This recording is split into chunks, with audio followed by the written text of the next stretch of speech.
đủ to xí nè cho mình nhỏ to xí thì phải to xí trong the Central Park nữa nè nhà trong New York nữa nên thế là chỉ tao tua nữa vậy xong nó mà đi trắc tới đôi rồi nhỏ xem đủ to xí nè một xe cơ nè.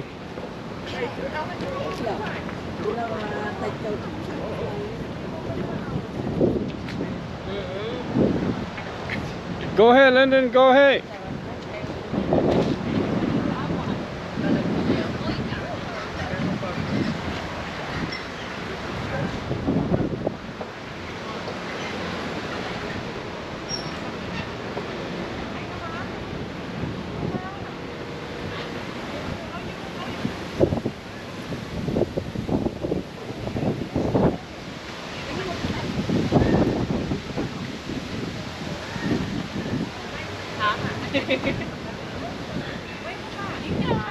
Wow, you have a lot of fun, right?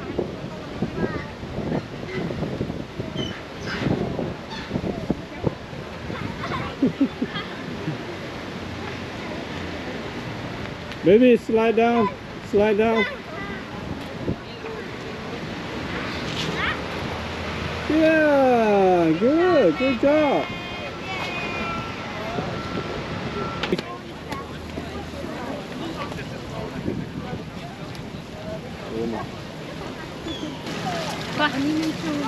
Look over here. We're in one part of the park.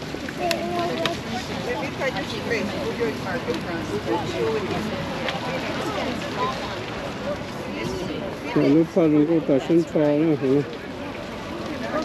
Pha rừng cô cơ.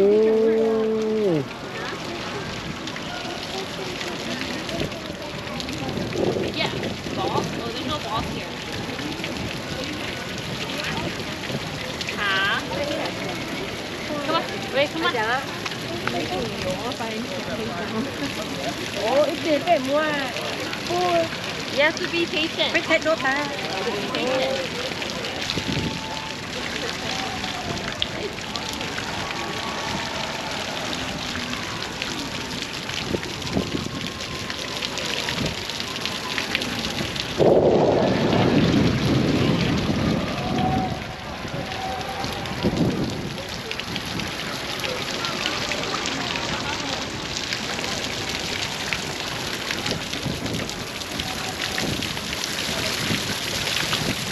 Các cô cha một chút cho xí đó. Các cô sống gì mà nó to xí chứ. Tôi to xí trong này xem thật xa này nè. Không xí đầu cũng được tới xa nè.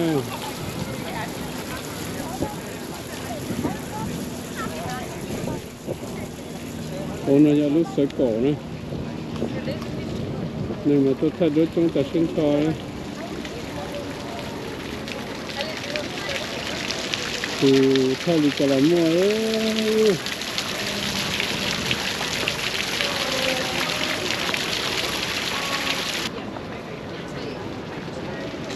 thì cho pa nó cũng có cái cổ này thì tôi bỏ đồ đấy cho pa này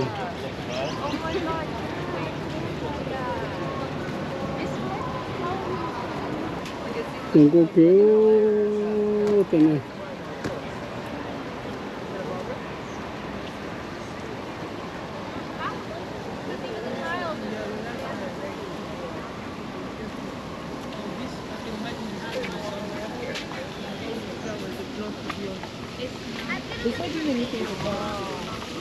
Yeah.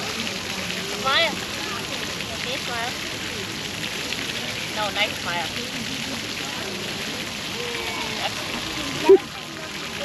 Daddy too. Go sit down, Daddy. Say what Daddy too. What? No, Oh, Mommy too. Mommy too. No. One more. Just one. Just one. Just one. Smile, smile. Stop. Cheese. Cheese. One, good one, and I'll go. One good one, I'll go. Okay, fine, I'll go. Okay, you Okay, sit Mommy go. Go. You need it. Say what Daddy. Smile.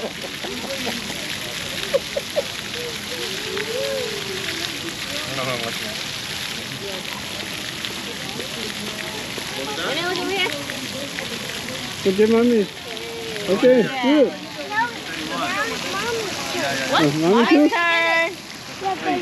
Oh, auntie. What about auntie Chua? Go. Auntie. Go. You want to sit in my lap?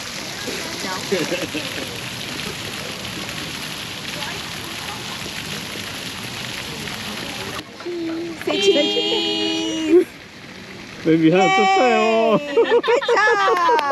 Thank you. Good man. Good boy.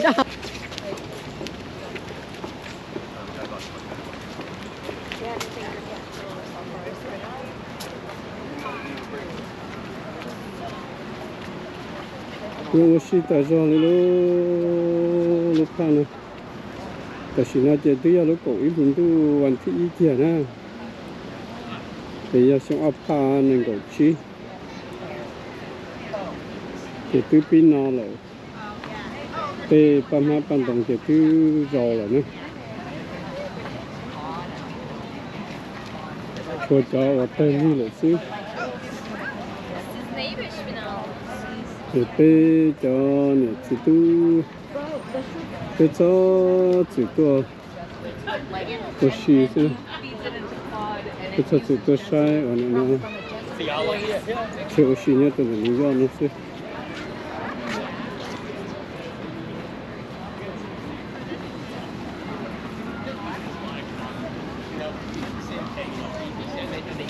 Nói lúc phản nữa, lúc phản nó cái phản vô rồi.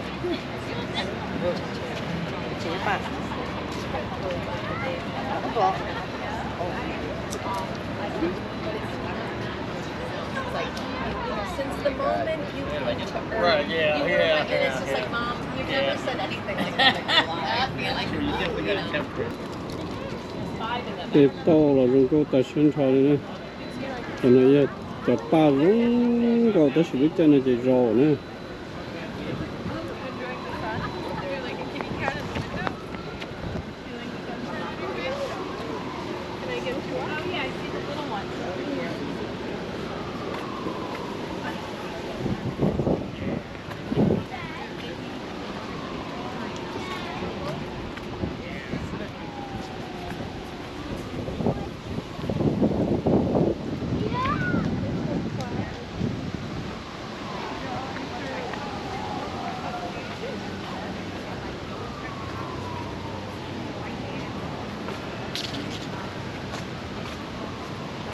Chẳng là chỉ biết họ dùng một tô lực khó này, một xe lực khó, nó to phải chơi xí này nhé, hộp nào.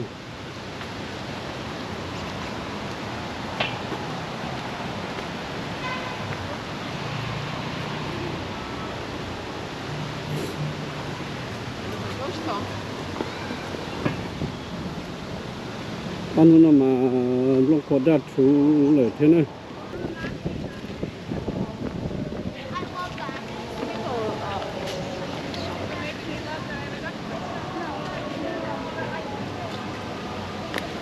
Bác sĩ nó nói bác sĩ thì hay để chỉ hàng cá lỏng cho nên bác sĩ ít nhỏ hơn Ồ.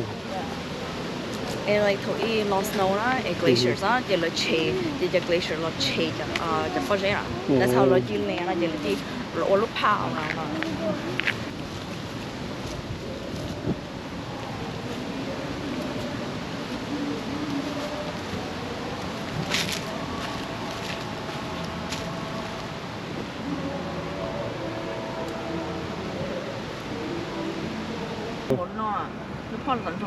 Dạ, với mà Bây giờ tôi thấy à? Dạ, thì là lúc họ làm bộ nó, bây giờ họ nhớ bị nó xong. Bây giờ bố muốn cho tên nó. Với mà mặc à? But nó bây muốn cho. Tại vì với mà ăn Nó mà đi. bây giờ xong mong này thì có ta. Dạ, mà để với mà cho các thứ đâu.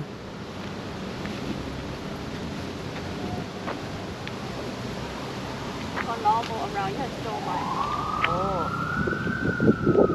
Mấy nhỏ nhớ cho bên núi gió nó chỉ mấy nhỏ thêm po nữa. Cứ chỉ tua po thì mấy chục ngàn tua sẽ chỉ. Cứ chỉ po lúc pha nó rồi. Tao chúng tôi là lấy bé tua ít rồi nè. Tôi xin bé tua thổ lúa chạy và số số chỉ tôi tên là mà nên hay ở chỗ lúc qua là nhau kia tôi số luôn cho trâu nè thì nhau rồi cho chế xí lúc tháo vào xí lên nó nè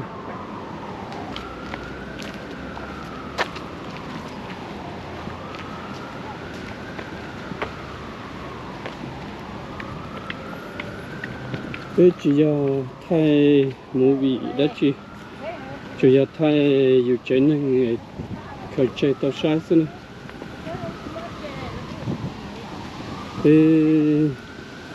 ตัวนึงเนี่ยจะไปเจอหล่อรู้เป็นหลักไทยเจอเราเต้มีตู้มีหยดตัวใช้เจอตัวอยู่ตัวใช้แต่อยู่我一说呢，我是做好的事。cho chị và nó bố tàu cô cá này chị cho chị xe tại sao nè nó nói muốn chị nó chị yêu tao nó cho lo đi cũng hà nó để có tôi ở xí tên nó là thế chị nóอยู่nè lúc trong này vậy lúc trong bao giờ nè trong bao giờ trong cô cứ đi giờ lúc đấy biết tôi thì cũng nhìn bao giờ à sao biết tôi này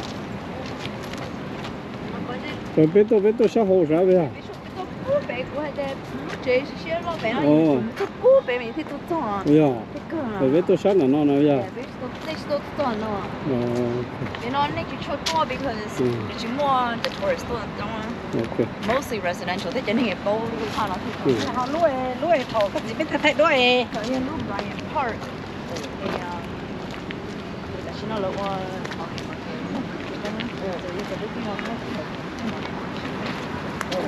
ô cho mấy bị phải hố đó mấy bị cho xí hố đấy mấy bị mua hố vậy đấy cho mấy bị mua mà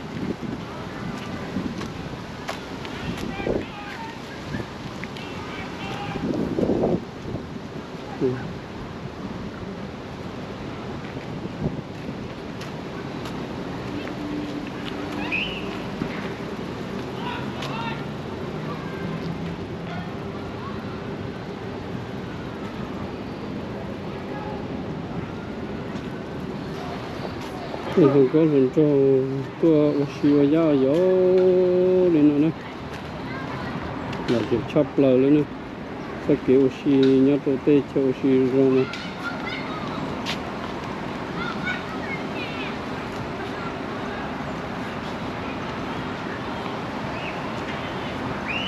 lúc này nhát tôi lúc tê cho nó chị còn sợ thì cái tôi xí lạc lưu rồi nhà cái này cho nhau cái chỗ xí cái tên thằng lo này cho chỉ đó nói cho mình nó chế nó này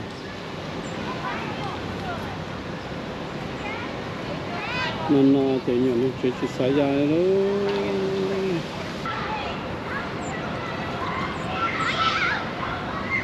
nó chung là cái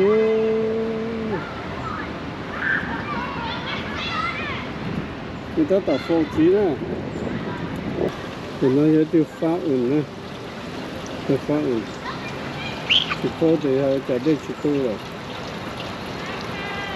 tôi thực hiện thì đây để cứ là họ phải nó to thế này that's you say something say something hello you cookie cheese smile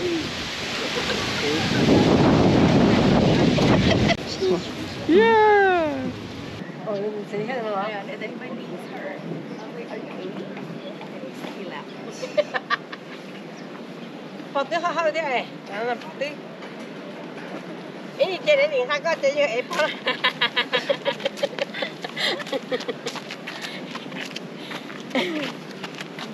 Cả rồi cứ